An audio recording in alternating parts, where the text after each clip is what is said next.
It's 10 p.m. at San Francisco International Airport. Angeli, a software engineer at a hot new AI startup, just landed after a 2-week trip to visit her family in Bangalore. Her phone, finally reconnected to the airport Wi-Fi, just, explodes. A torrent of messages floods her screen. The first one she opens is from her colleague, Samir. "Dude, did you see the news? Executive order, H-1B fee, $100,000. Her heart sinks. $100,000? That had to be a typo. It felt like a punch to the gut after a long, exhausting flight. She scrolls through group chats, each message a new wave of panic and confusion. This wasn't just a headline, it was a personal earthquake. Her apartment lease in Mountain View, her car payments, the life she had painstakingly constructed far from home. The American dream now seemed like a fragile illusion. Around her, other travelers glued to their phones, faces lit by blue light. You could see the worry etched on their brows. Hushed, urgent calls to lawyers, calls to employers, calls to family back home. This scene repeated in airports, in apartments, and in corporate offices across the country. A single executive order sent a shockwave through hundreds of thousands of lives. The air was thick with shared, unspoken anxiety.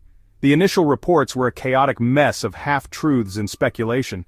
So, what exactly is this H-1B visa? That caused an entire community to collectively freak out. Think of it as the VIP pass for skilled foreign workers to come to the United States. Officially, it's a non-immigrant visa that allows U.S. companies to employ foreign workers in specialty occupations. These jobs typically require a bachelor's degree or higher. Software engineers, doctors, architects, scientists, university professors. It's the primary pathway for U.S. companies, especially in the tech sector, to recruit high-skilled talent from around the globe when they can't find specific skills domestically.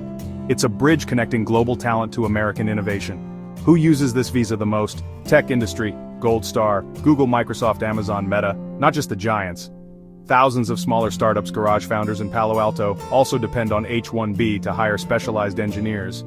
Many workers come from India, China countries producing massive STEM graduates. For them, H-1B is the golden ticket to a tech career in Silicon Valley.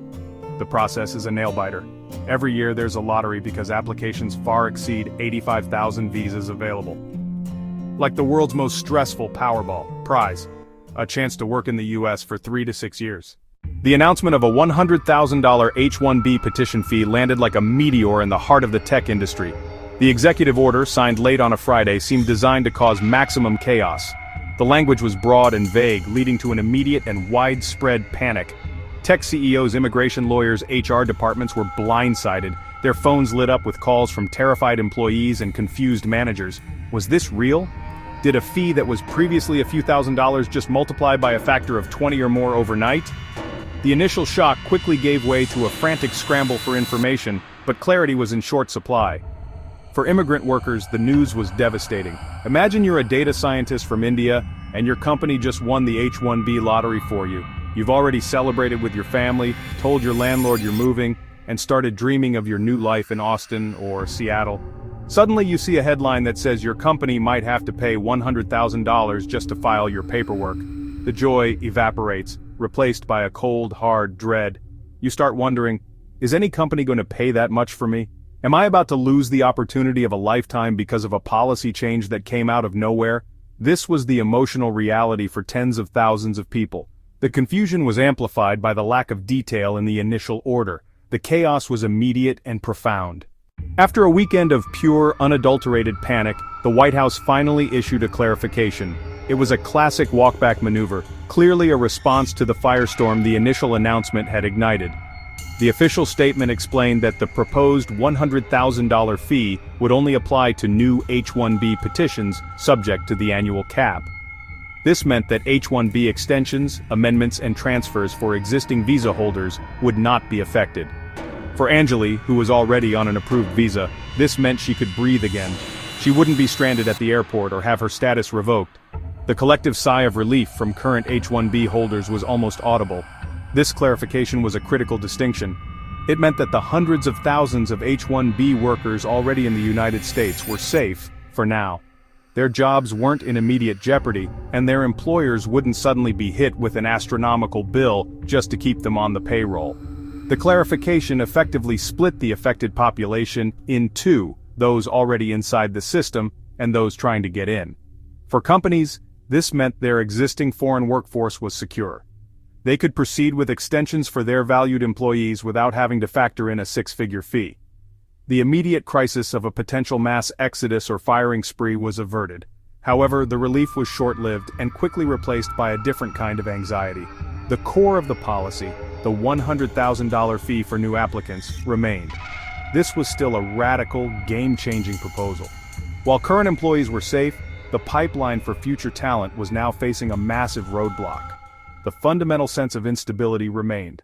The $100,000 fee completely changes the economic calculation for hiring foreign talent, but it affects different types of companies in vastly different ways.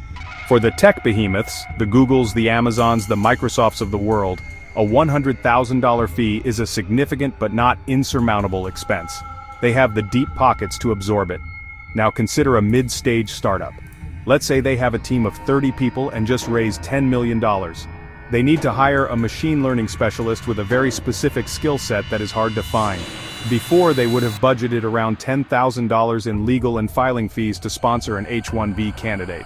Now that cost is $100,000. For this startup, the $100,000 fee is no longer just an expense. It's a strategic crisis. When you make it prohibitively expensive to bring talent to the United States, companies won't just stop hiring that talent. They'll simply hire them somewhere else. If a US tech company can't bring a brilliant Ukrainian software developer to its headquarters in California, it will open a development center in Kyiv. If it can't sponsor a data scientist from India, it will expand its existing office in Bangalore and hire 10 of them there for the same total cost. This isn't a new concept. Tech companies have had global offices for years, but this policy would shift offshoring from a cost-saving strategy to an operational necessity.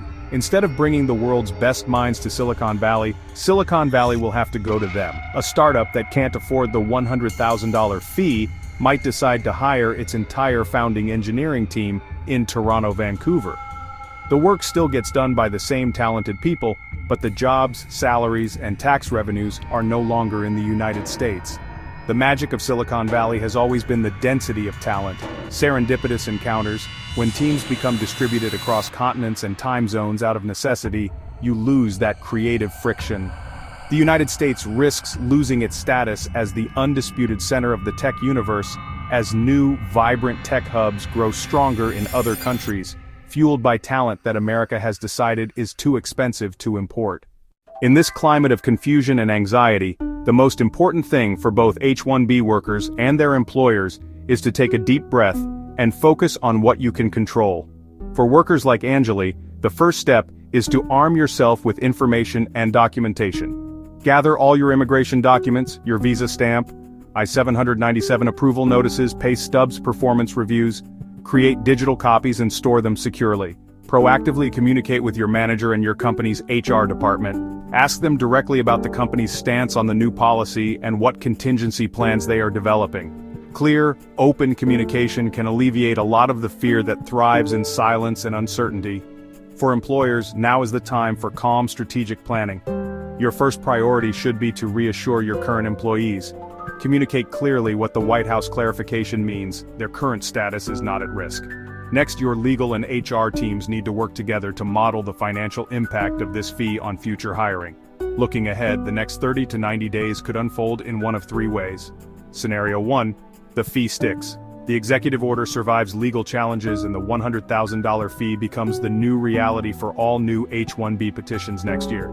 Scenario 2, the fee gets modified. The administration could lower the fee to a more reasonable but still substantial amount, like $25,000. Scenario 3, the fee is blocked. A federal court could issue an injunction blocking the fee from ever being implemented.